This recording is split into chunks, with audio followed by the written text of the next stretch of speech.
Hi friends, this is Kevin Baker of the Kevin Baker Real Estate Team, eXp Realty. Let's dive into an important topic, how you choose your real estate agent and things to look for.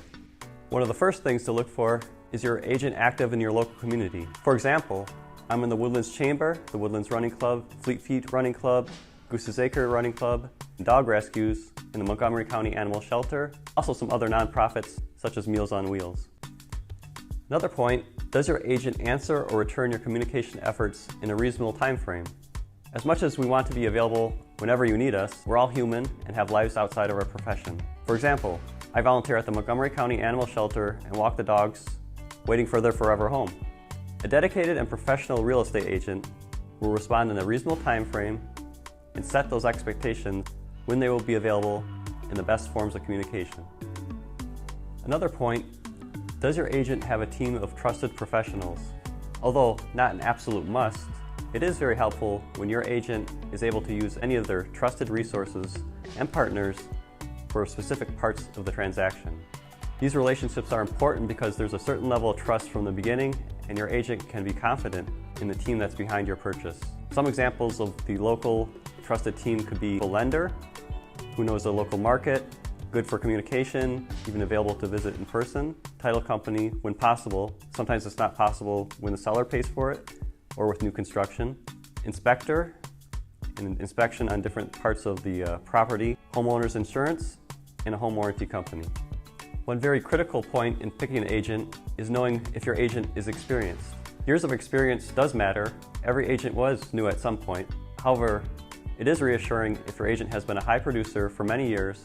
It'll make your purchase go as smooth as possible. So now that you've chosen your agent, if you have not been pre-approved at this point, your agent will more than likely recommend you have a consultation with their lending partner to help determine several important items for your purchase. One is eligibility, purchase power. We need to be sure we are shopping for the best home to fit your budget. Cash to close, how much you need to bring to closing.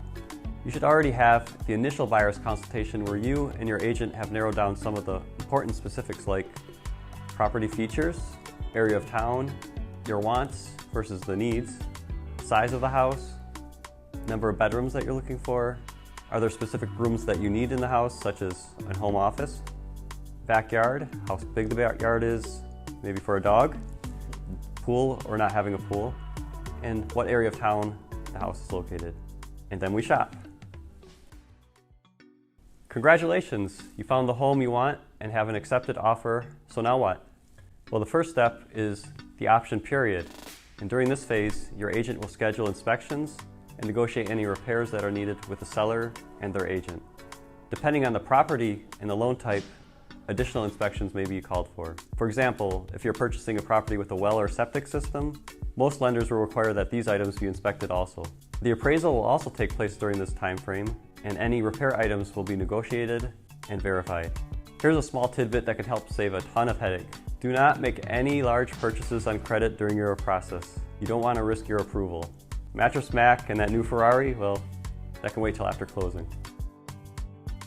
You're almost to the finish line.